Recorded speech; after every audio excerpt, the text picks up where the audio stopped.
أسأل الله أن يسعدك سعادة تبكي من جمالها. قال صلى الله عليه وسلم: دعوة المرء المسلم لأخيه بظهر الغيب مستجابة. صدق رسول الله. أسأل الله أن يبشرك بالجنة أنت ووالدينك ومن تحب. أسأل الله لك مفاجأة جميلة لا يسع قلبك تصديقها وتدمع عينك عند سماعها.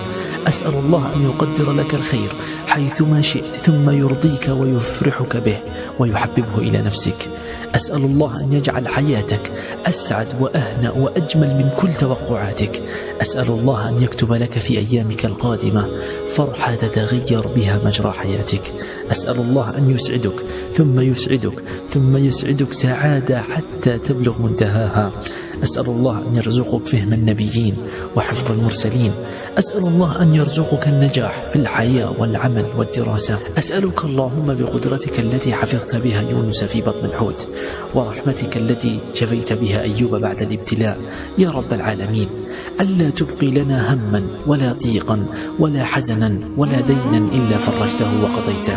وقل أيضا: اللهم إنك لا تحمل نفسا فوق طاقتها فلا تحملني من كرب الدنيا والحياة ما لا طاقة لي به، وباعد بيني وبين مصائب الدنيا.